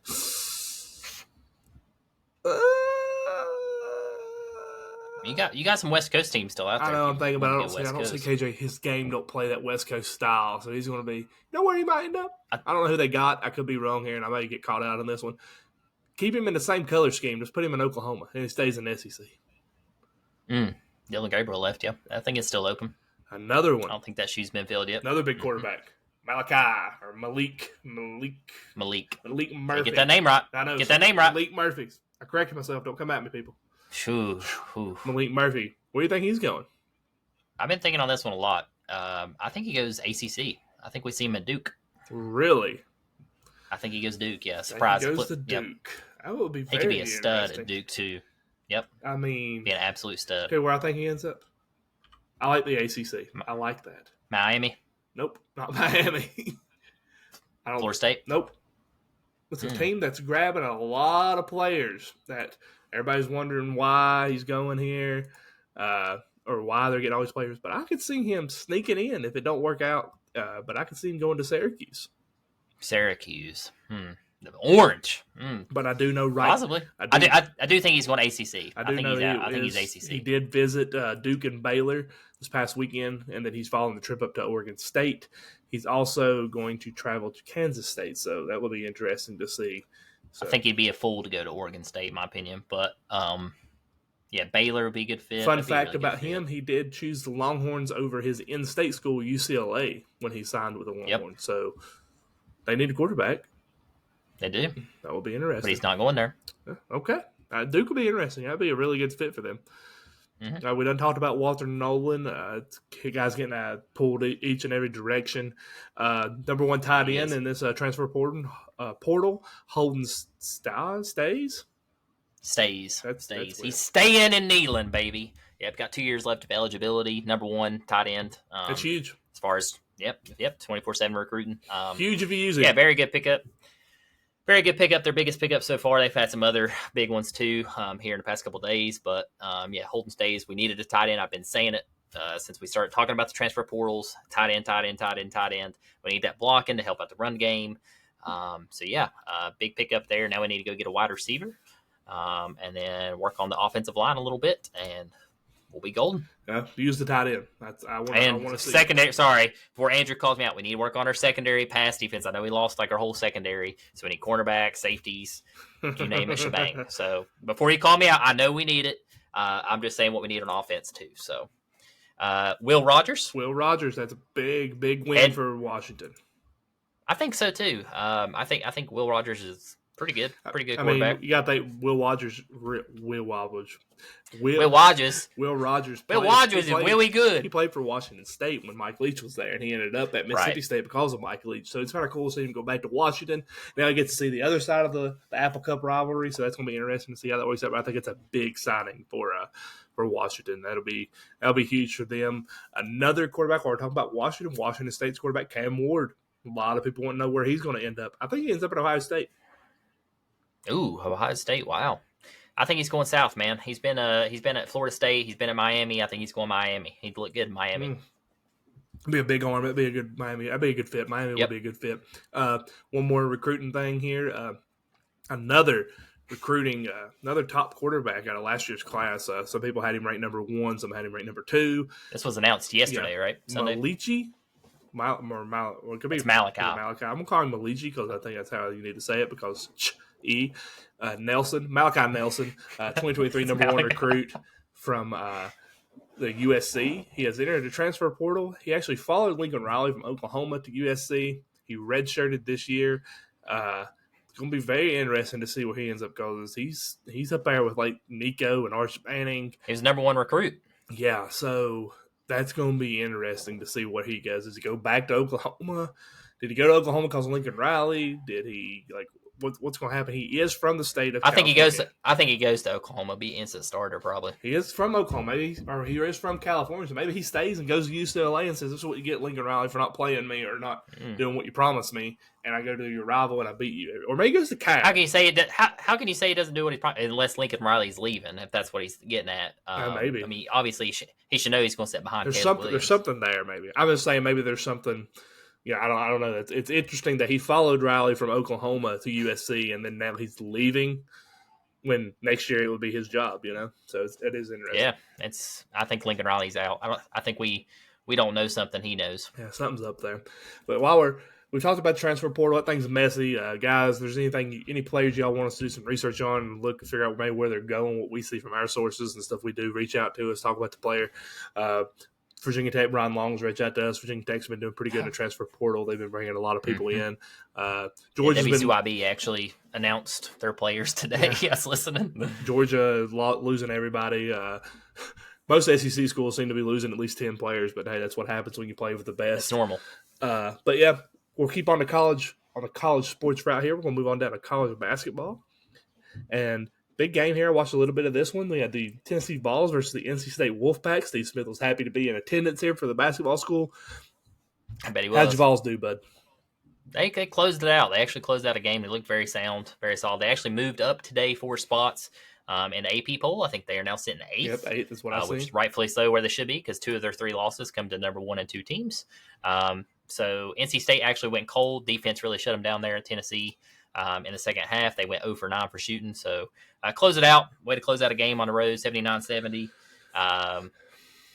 Very, very happy to see that, honestly. Yeah, that was a good win for you at the Vols. That's a win you put on the list there come tournament time. Good quality win there. That's a good one. Next game on the docket we had was Virginia versus Northeastern. It was actually pretty funny. Cameron was here at the house, and if you don't know Cameron Barbado, he's on Porch Talk. If you don't listen to that podcast, really good podcast to listen to for your local high school sports and college basketball and all college sports in general. But Cameron is a huge Virginia fan, and he thought that game was going to be pretty easy. And he said he was in a store, he was in Target, and there was another Virginia fan that said, "Hey, I like your stuff." And Cameron's like, "Yeah," and they're talking. They was like, "Yeah, this should be an easy one." Cameron looked down, they were down 20-2.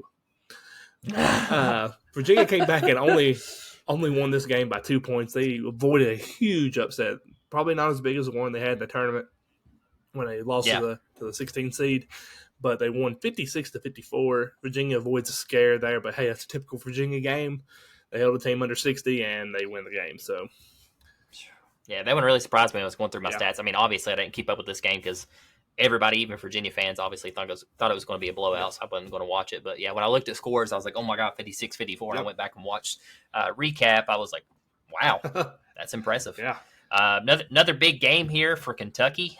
Kentucky versus UNC. Big they actually game there. won on the road, 87-83. That was a great game. That was a very good game. Closer than that score. It came down to the last little play there. The guy went to throw the pass on UNC, and the guy didn't even turn, didn't know the ball was coming to him for a 3. Hits him in the back and rolls out of bounds. Yep. That's how the game ended. So, shout out to Kentucky on winning a big one there.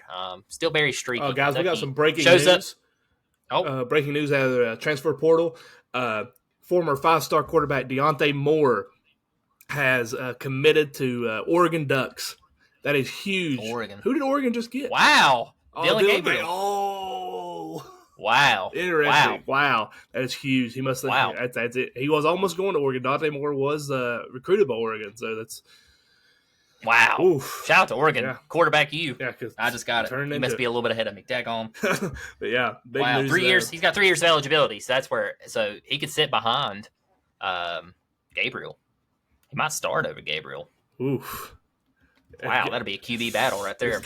That's nice. I'm surprised. Ooh, that's interesting. I figured for sure he'd go somewhere where he could start. Yeah, that's very interesting. Another news as far as quarterback goes, the NFL Monday night game tonight. The Seahawks did not announce a quarterback one, even though they're saying Geno Smith is active. It looks like Drew Lock is expected to start. So go Drew Lock for Bronco. He is oh, hang on, they're on defense right now. It's actually ongoing right now.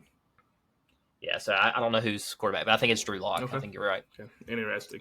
Anyway, back to this. We talked about Kentucky beating UNC. It was a great game. Another big game. Battle of some Titans here. Some big teams right here. Purdue versus Arizona. Arizona suffers their first loss to Purdue and Zach Edey, 92-84. This game was really good. This is a potential national championship. Purdue dominated this game. It wasn't even close there for a while. Yeah. I mean, they were up. Arizona like came back though. Caleb Love. Yeah, they did come back, but it wasn't even close. Purdue dominated. Yeah, I think you see this game again. I think we get a rematch of this in the Final Four, at least. I could very well see it. I think both these teams are destined to at least be Final Four teams, if not battle for the national championship. But we'll see. We'll see. We got another big game coming up, December 20th. We got the Duke Blue Devils versus the Baylor Bears. And I'm going to go with Duke in this one. I think Duke's got a better team, but Baylor's been playing really good here lately, been scoring a lot of points. Baylor just lost, right? They did just lose, but they are playing pretty well, playing good defense. Duke's been streaky this year. This game, is it in Cameron? I think it's at Baylor. Ooh, Pretty sure. I might take. Maybe, no, it might not even be. It might be one of those like tournament games. Oh yeah, there's a tournament going on too. There's the Michael Jordan, the Jumpman Invitational's going on. I think that's what it is. I think they play Madison Square Garden. Maybe. Love MSG. Yep, Madison Square Garden. Yep. Yeah. Yeah. I'm actually going to go Duke as well. I think Filipowski has a good game. This is a much needed win for Duke to put on their resume. So they really need to win this game. Yeah, Baylor just suffered their first loss of Michigan State. Yeah, big too. It was a big 64. loss. Yeah, it was big. Yeah. Michigan State finally turned it on too, so it was a big win for them. I think Duke gives them another loss. It's gonna be a tight game. I think this is gonna be a very tight game. Look for a low scoring game too, probably like 70-68, something like that. I agree with you. I like that. I could see, yeah, be an interesting game. It'll be fun one to watch another game on that same night after you get done watching that game at 7:00. At 9:00, the Jumpman Invitational in Spectrum Center in Charlotte, North Carolina. You got the North Carolina Tar Heels versus the undefeated Oklahoma Sooners. Give me Oklahoma in this game. Oklahoma, I think Oklahoma plays very well. They haven't really played too many teams this year, but they did beat a really good Arkansas team. They squeaked by the number 23 ranked USC Trojans. I just think Oklahoma's got that defense to shut down, slow down UNC, and I think they win a close one. I think RJ Davis balls out. Give me UNC. I like this UNC team. They're very tough. They beat Tennessee pretty sound, so they got it when they're clicking. So very tough team. Hubie Davis, UNC big, 87-82. Okay, I like that. Basketball is ramping up. It's getting to the point now. It's snowing outside. We're getting to the end of December. Getting ready to start jumping to conference play. Basketball's just now getting going. It's a fun time of the year. College sports are they never stop, and I love it. But let's talk about the PNC Championship. Yeah, I put this one on here. Obviously, I love golf. Shout out to Bernhard and Jason Langer. They actually were 10 under this past weekend through 11 holes on the final day on Sunday to solidify the lead. Shot 25 total, or 25 under total is what their final was. With the win, Bernhard claims his 5th PNC Championship trophy, tying him with Raymond Floyd for the most all time. So it was pretty cool. Fun fact for you, Jason, his son is not even a professional golfer. He is a banker in New York. That's freaking awesome. I think he needs to quit. He was putting lights out. He did not miss a putt there in the first 9 holes. He actually was putting he putting second because he was actually getting the read off his dad. So, and he was cleaning up. I mean, it was insane what he was doing. But I think he needs to quit that banking dude, and you just need to go play professional golf because you're very good. I love that. Also wanted to throw this plug in here. I know we're right up on time, but Charlie and Tiger Woods also finished top 5 again. They finished 5th for their 4th straight top 10 in the PNC Championship. I do think we see the Woods win it eventually. I'm calling it next year. I think the Woods get it. That would be cool to see. That would be really cool to see. That was fun to watch. It was fun to keep up with. I love that tournament. That's really cool just how they go about all that. And I again agree. Jason, quit your job as a banker. Go play some golf, man. Go play some golf, man. They just putting lots out. But here we are, guys. We're at the end of this episode 20. I hope y'all enjoyed it. We're going to talk about our final thoughts. And Castle, your final thought is? Golf is the hardest sport out of all major sports. I agree. It's very plain and simple. It's more mental than it is, I think, anything. It's everything. I mean, it is, but it's a lot of mental in it. But it is hard. But it's also so fun and so relaxing at the same time. So it's pretty. I agree with you on that one. My final thought is, and it's not even going to be sports related, this is the season, guys, holiday season. It's Christmas. A lot of us are a lot fortunate and blessed to have the stuff that we have. And there's some people out there don't have the fortune that a lot of us have to get the gifts and to do the things we do. I know Castle brought up that they're doing canned food at Next Level Fitness. Also doing there's a lot of toy drives going on. If you can reach out to your local communities, guys, your local churches, your local businesses, they're doing these white Christmases for these elderly people or the kids that don't have nothing. Reach out to them. Donate stuff you don't need. Clothes. It's cold, people. Donate jackets you don't wear anymore. Canned foods you don't eat. And one more thing, each and every day, it'll be Tuesday when y'all listen to this. Be sure to smile, wave, be polite to people because you don't know what everybody's going through. There's a lot of people in this world that put on a fake smile and you think they're the happiest person in the world, but they're actually battling a lot of demons inside, and you don't know what a smile or a hope you're doing well or a good morning can do for somebody. So always be nice and polite to people. And again, guys, appreciate everybody who listens to this podcast. It is about sports. We love it here. at Tyler's Talking Sports. We love doing research. We love everything about it. Be sure to follow us on our social medias, Facebook, Twitter, Instagram, TikTok, YouTube, and be sure to, again, like and follow our Facebook page. We're trying to get to 250 followers. We're at 247 unless something changed while we've been recording. So share it with your cousins, your uncles, your aunts, your grandparents during the Christmas holidays. Get us out there. We're trying to hit 250, and hopefully we hit 500 next year. Yeah, 250 and 500 is the goal, baby. Yeah, appreciate everything that y'all are doing for us. Again, like Hess said, if you have anything to donate, we've done toy drives, we've done White Christmas. I mean, you name it, we've tried to help out as much as we can to local communities.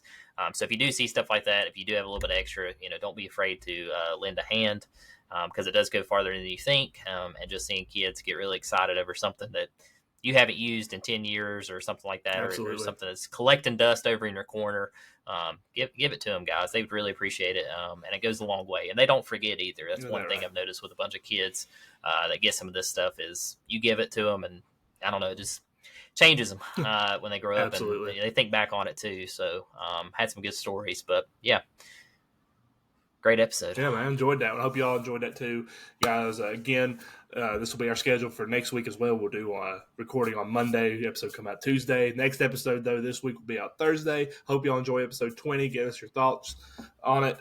Be sure to follow us on all of our social medias. I hope you all have an absolutely wonderful Tuesday. Stay safe, stay warm. See y'all. Bye.